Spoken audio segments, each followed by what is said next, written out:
Selamat pagi, salam sejahtera untuk kita semua. Semoga kita selalu diberikan kesehatan serta perlindungan. Perkenalkan, saya Kendi Opelia sebagai dosen dari program studi Sistem Informasi di Fakultas Ilmu Komputer Universitas Dinamika Bangsa Jambi. Pada kesempatan ini, izinkan saya menyampaikan video sebagai bagian dari pemenuhan pernyataan diri dosen dalam unjuk kerja Tridharma Perguruan Tinggi atau yang biasa kita singkat PDD UKT-PT. Sebagai dosen, saya memiliki kewajiban dalam melaksanakan Tridharma Perguruan Tinggi, yaitu pengajaran, kemudian penelitian dan publikasi karya ilmiah, serta ketiga, pengabdian kepada masyarakat. Dalam video ini nantinya khusus untuk memenuhi di bidang pengajaran dalam rangka seleksi sertifikasi dosen Sardos pada tahun 2025. Saya mengampu beberapa mata kuliah pada program studi Sistem Informasi. Salah satunya adalah mata kuliah Enterprise Information System atau Sistem Informasi Perusahaan atau yang sering disingkat ACE. Di sini sudah saya ampu di semester genap kurang lebih selama 3 tahun terakhir ini.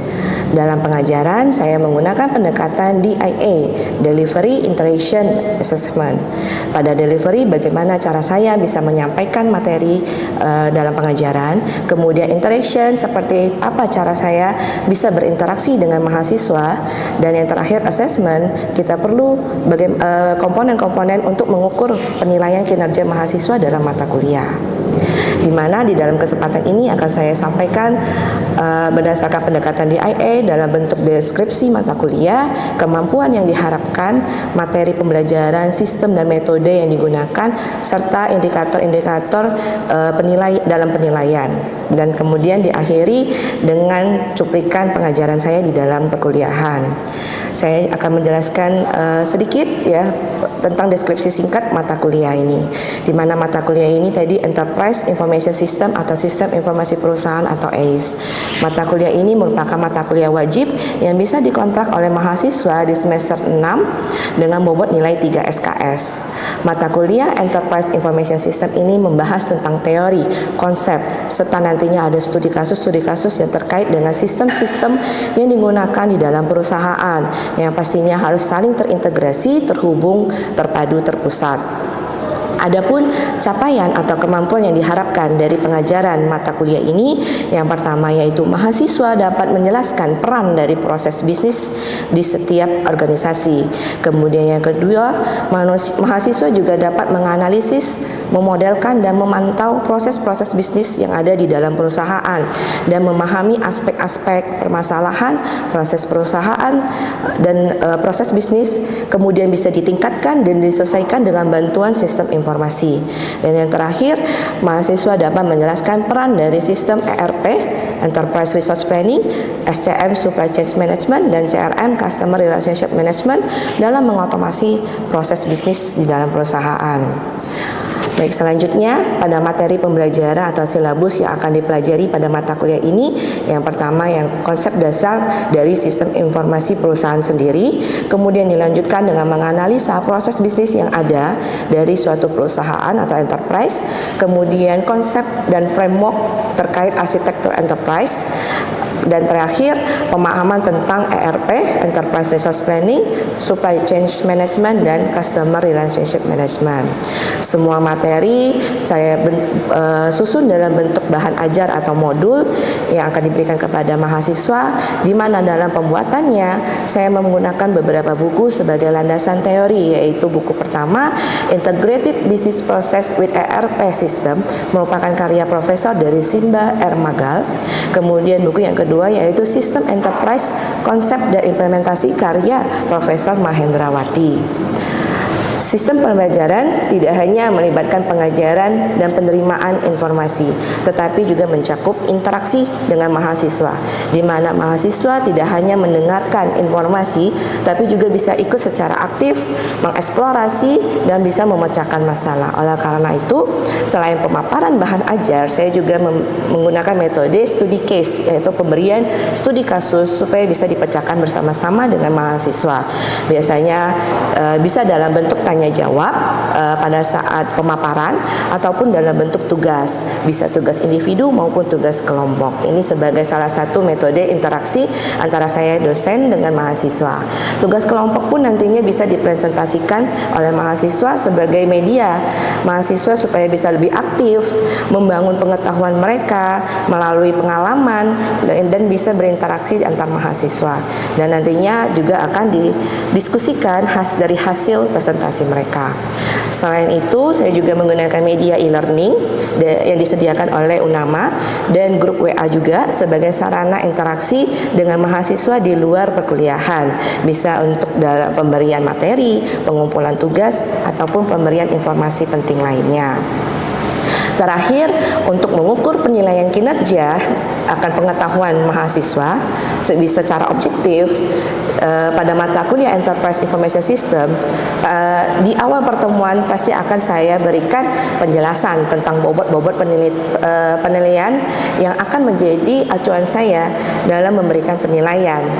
Hal ini dilakukan dengan harapan para mahasiswa bisa mengetahui dan mengambil langkah-langkah apa yang perlu mereka persiapkan untuk mendapatkan nilai yang memuaskan sesuai dengan keinginan mereka.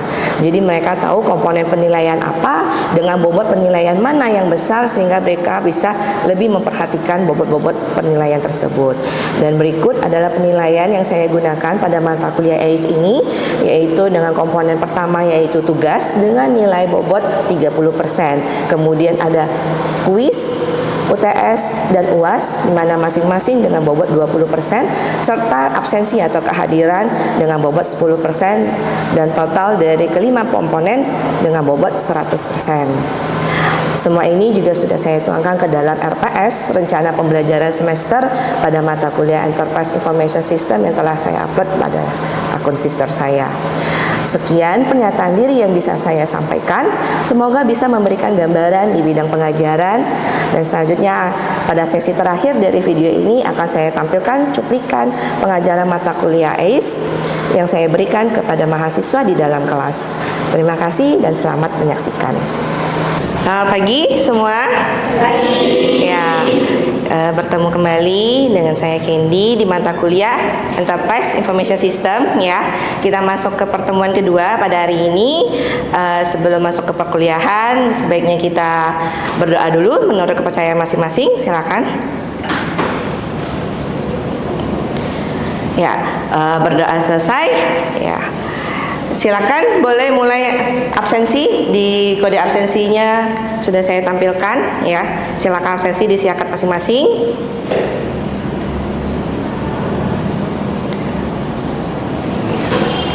Ya, kita lanjut ya. Jadi pada hari ini pertemuan kedua kita akan membahas tentang proses bisnis ya. Sebelumnya saya overview dulu di pertemuan sebelumnya. Ya, kita sering sebut mata kuliah ACE. ACE itu apa? Enterprise Information System atau kita sistem informasi perusahaan ya. Nah, yang dimaksud dengan ACE sendiri apa? Masih ingat? Ya, sekumpulan dari beberapa sistem yang saling berkaitan, saling terhubung, terintegrasi ya. Kemudian tujuannya apa nih? Tujuan dari ACE menghasilkan informasi yang bermanfaat bagi enterprise dalam menjalankan bisnis. Ya, benar. Ya, jadi tujuannya bisa menghasilkan informasi yang bermanfaat bagi enterprise. Enterprise, kita sering sebut enterprise. Enterprise itu pengertiannya kan perusahaan, ya. Tapi seperti di pertemuan sebelumnya saya bilang, ya, enterprise atau perusahaan konotasinya bukan hanya yang untuk mencari keuntungan saja, ya, mencari profit, tapi ada juga yang termasuk non profit, ya. Contohnya seperti instansi pemerintahan, kemudian instansi pendidikan, ya, salah satunya kayak universitas, sekolah, ya, ataupun rumah sakit, ya. Jadi itu masih dalam kategori sama, yaitu enterprise. Jadi dalam bayangan kalian jangan hanya enterprise itu oh ya perusahaan yang berhubungannya dengan keuntungan saja, ya. Yaitu overview pertemuan sebelumnya ya. Jadi suatu perusahaan biasanya terdiri dari beberapa departemen. Beberapa departemen punya masing-masing punya sistemnya ya. Nah, jika masing-masing sistem memiliki database-nya yang tersendiri seperti ini, yang terkotak-kotak, maka sistemnya dikatakan sistem yang terkotak-kotak. Database-nya tidak terintegrasi. Nah, jika yang seperti ini sistem di suatu perusahaan, maka informasi yang didapat dari satu departemen itu bisa berbeda dengan informasi yang di departemen lainnya. Nah, yang diharapkan sistem di suatu perusahaan itu yang seperti ini, yang dimana mungkin sistemnya banyak ya dari beberapa departemen, tapi database-nya tetap satu. Jadi mereka saling terintegrasi, saling terhubung. Data atau informasi yang didapatkan masing-masing departemen pun sama ya. Nah, selanjutnya ya, pada hari ini ya kita membahas proses bisnis. Nah, kenapa nih di mata kuliah Enterprise Information System kita harus membahas tentang proses bisnis? Karena pastinya ada hubungan ya antara AIS dan proses bisnis ya. Untuk meluncurkan produk yang baik tidak pernah terlepas dari standar proses bisnis perusahaan yang baik. Jadi kita perlu tahu dulu proses bisnis yang ada di perusahaan ya. Perusahaan tersebut apakah di bidang manufacture ya, yang dimana berarti menghasilkan barang, atau perusahaan yang menghasilkan layanan berarti berupa jasa. Nah, keduanya pasti punya proses bisnis di dalamnya ya. Dan hubungannya dengan sistem informasi perusahaan diharapkan jika kita bisa menganalisa, memodelkan proses bisnis yang ada, kita bisa membangun sistem informasi yang sesuai dengan proses bisnis yang ada untuk bisa mencapai tujuan dan target dari perusahaan tersebut. Jadi memfasilitasi ya proses-proses bisnis yang ada dengan mengotomatisasikan dengan menggunakan sistem informasi yang akan kita bangun, yang pastinya bisa menunjang dan mendukung, bisa mempercepat keakuratan dan kualitas dari informasi dari produk yang dihasilkan. Nah, selanjutnya ya, di proses bisnis sendiri bisa kita definisikan sebagai sekumpulan aktivitas yang saling terkait, melibatkan sumber daya tertentu, bisa menghasilkan produk atau layanan yang bernilai bagi pelanggan atau bagi customer. Beberapa karakteristik ya yang dianggap harus dimiliki dalam suatu proses bisnis. Di sini ada 6 karakteristik. Ya, yang pertama definitif, yaitu suatu proses bisnis harus bisa memiliki batasan, masukan dan keluaran. Kemudian harus sesuai urutan, jadi ada urutan sistematikanya. Yang pastinya juga harus ada pelanggan atau customer dan nilai tambah, karena mentransformasi dari suatu produk menjadi nilai tambah dari sebagai kepada penerima. Kemudian punya karakteristik keterkaitan. Jadi tidak bisa berdiri sendiri, jadi harus terkait dari satu dengan yang lain. Kemudian mempunyai fungsi silang ya. Nah, selanjutnya proses bisnis bisa kita pisahkan menjadi 2, yaitu proses inti dan proses pendukung ya. Proses inti yaitu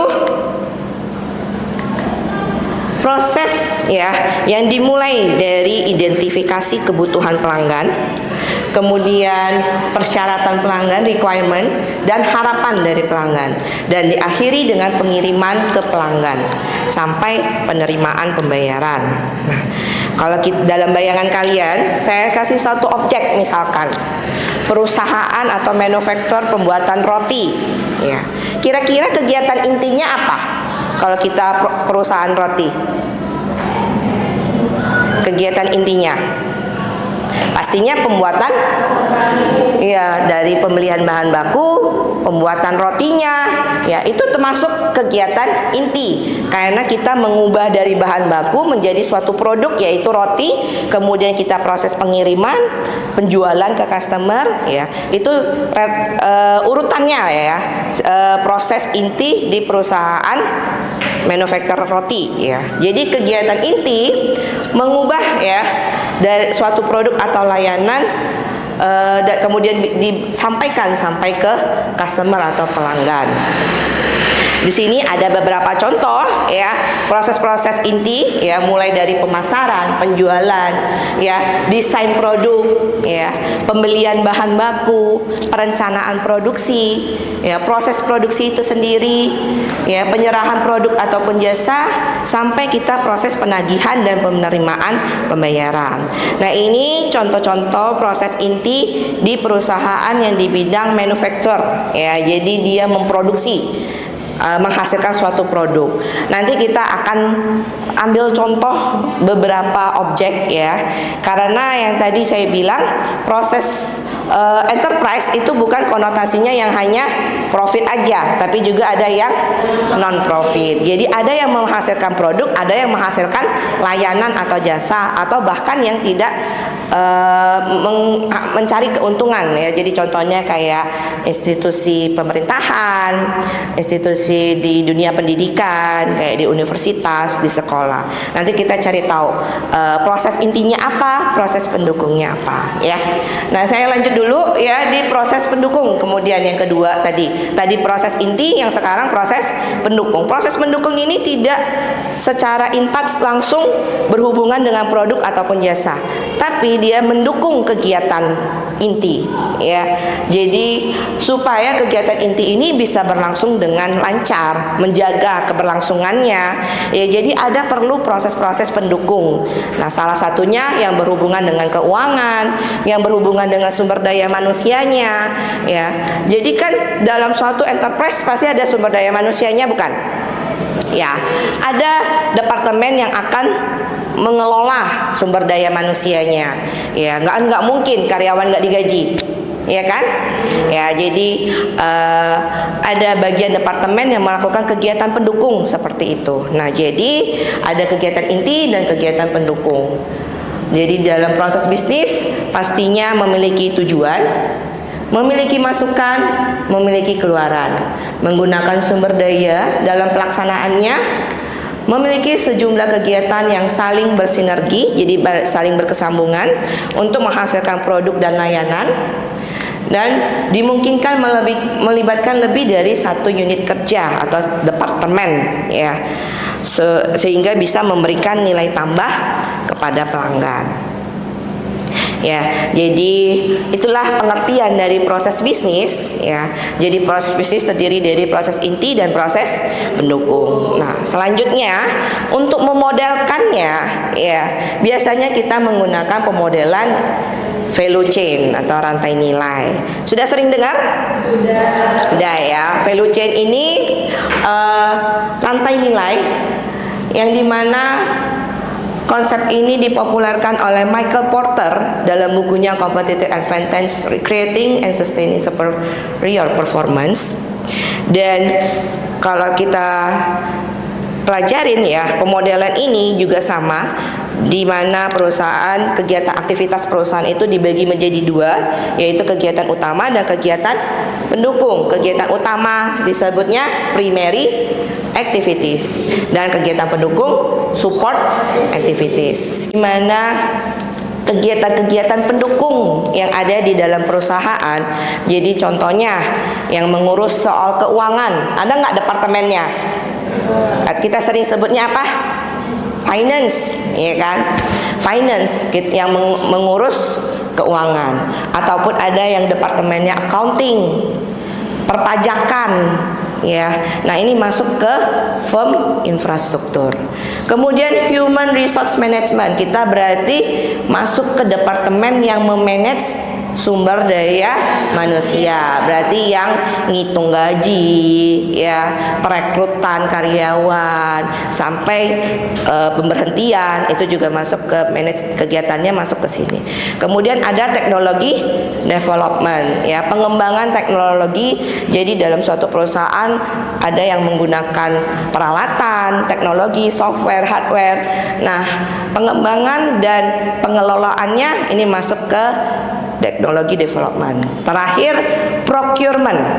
Ya, procurement ini bagian kegiatan di mana menyediakan sarana dan prasarana. Ya, yang dimaksud sarana itu apa? Alat ataupun yang dibutuhkan ya untuk keberlangsungan perusahaan. Kalau prasarana itu medianya ya. Di sini kegiatan pembeliannya ya. Jadi kayak contohnya nih pabrik ya. Pabrik roti perlu beli bahan baku nggak? Perlu. Bahan baku itu apa? Apa aja kalau di pabrik roti?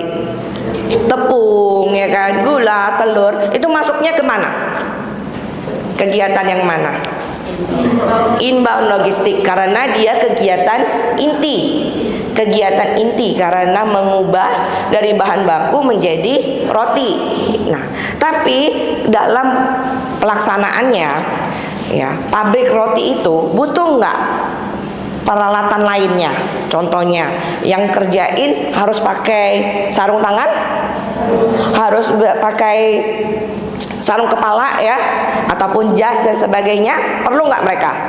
Ya, ada perlu kertas, alat tulis dan sebagainya. Nah, itu masuknya ke sarana. Itu pembeliannya masuk ke kegiatan di procurement. Ya, ada yang ingin ditanyakan, ada yang masih belum dipahami? Di dalam pembuatan value chain, boleh nggak ada beberapa aktivitas yang nggak ada? Ya. Karena beda objek enterprise akan beda proses bisnis yang ada. Ya, benar ya. Jadi kan setiap enterprise ataupun perusahaan, objek-objek perusahaan punya proses bisnis yang berbeda-beda nggak? Ada yang menghasilkan produk, ada yang menghasilkan jasa layanan. Nah, belum tentu semua aktivitas di dalam perusahaannya itu ada ya di dalam support activity ataupun primary activity. Jadi jawabannya boleh tidak ada, tapi ada kegiatan yang harus ada ya, karena yang tadi saya bahas, proses bisnis itu harus ada apa? Harus ada input, proses, dan output. Jadi kegiatan inti di primary activity pada value chain, setiap objek itu pasti harus ada inbound logistik, operation, dan outbound logistik. Kemudian masuk ke marketing and sales ya, pastinya ada penjualan dan promosi di sini. Oke. Nah, jangan lupa ya, di kegiatan utama ada service. Service ini adalah kegiatan yang paling terakhir. Kenapa? Karena setelah after sales, jadi setelah kita proses penjualan ya, pemberian pelayanan kita itu nggak sampai di situ. Pastinya ada service yang kita berikan kepada pelanggan ya. Contohnya apa? Kalau kalian beli roti, di belakang kemasan ada customer service-nya nggak? Ada kontak customer service. Itu salah satu layanan yang diberikan oleh perusahaan kepada pelanggan ya. Jadi kalau kalian mau buat pengaduan atau ada komplain atau ada masukan, itu masuk ke pelayanan customer service management. Jadi dia kegiatannya mengelola sumber daya manusia, mulai dari rekrut ya, pelatihan, penggajian ya, sampai ke ini pemberhentian ya.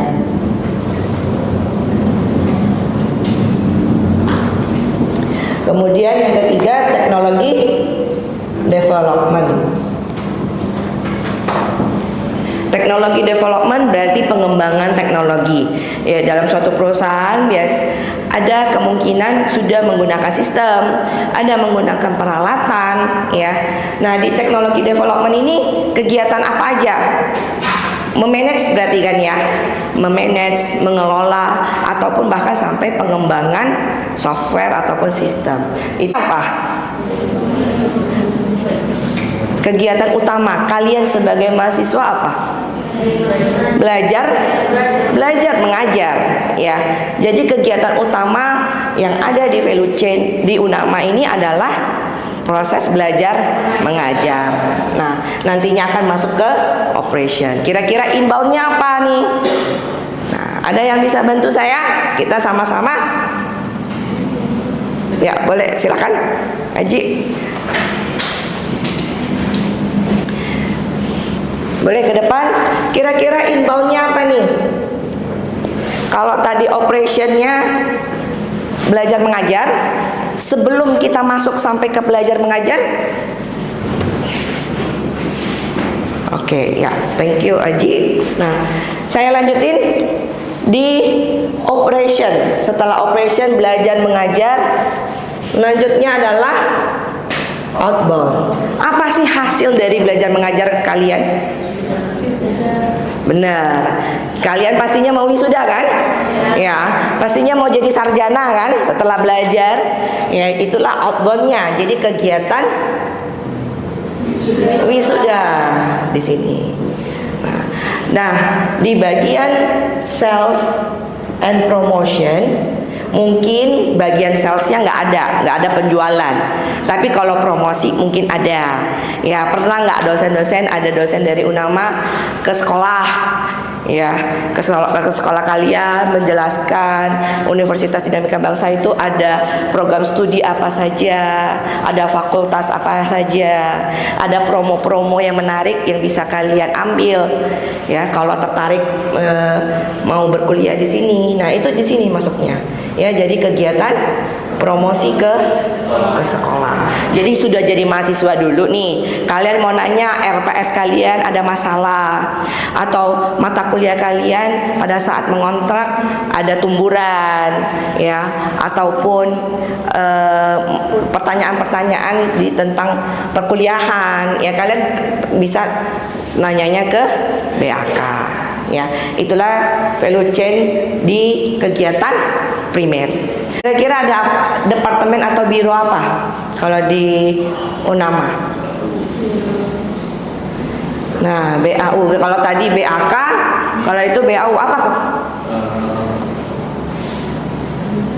Biro Administrasi Umum. Ya, BAU ini departemen, ya, yang mengurus keuangan, ya, administrasi secara umum, ya, sebagai kegiatan pendukung. Oke. Kalau selanjutnya di bagian human resource management juga ada kan, ya, di dalam UNAMA. Biro. Ya, ada biro SDM, ya. Saya sebagai dosen direkrut kan, proses rekrutnya, ya, mulai dari tadi, ya, kalau mahasiswa ada ujian, ya, sebagai dosen juga ada tesnya, ya, dari karyawan juga ada proses penggajian, ya, benar. Terus kemudian apa lagi selanjutnya? Pengelolaan sistem hardware. Nah, benar, itu masuk ke teknologi development, ya. Teknologi development, kalian ada pakai software dari UNAMA? Apa? Siakat, ada e-learning. Nah, itu software-software dari UNAMA yang ada timnya, ya, yang mengelola, ya. Ada dosen-dosen dari UNAMA yang mengelola pengembangan sistem. Terakhir bagian pembelian sarana. Ya, procurement. Contohnya, ya, pembelian sarana prasarana, pembelian alat tulis spidol, ya. Kemudian infokus, ya, ataupun kursi meja yang diperlukan dalam proses bisnis di UNAMA. Ya, oke, thank you. Ya, berarti kan masing-masing kelompok 2 value chain, ya. Ada pertanyaan dari tugasnya? Jelas? Ya, nanti jika ada yang ingin ditanyakan, ya, boleh lewat WA group, ya, yang sudah kita buat. Pembahasan, ya, untuk pertemuan hari ini tentang proses bisnis, saya rasa cukup sampai di sini. Jadi kita nanti tinggal masuk ke studi kasus berbagai macam objek yang ada, ya. Nah, perkuliahannya tidak ada pertanyaan lagi? Ya, kalau tidak ada pertanyaan lagi, pembahasan tentang proses bisnis juga sudah cukup jelas. Kita tinggal nanti masuk ke studi kasus. Perkuliahannya saya akhiri, ya. Nanti kalian bisa lanjut mengerjakan tugasnya, ya. Selamat pagi semua.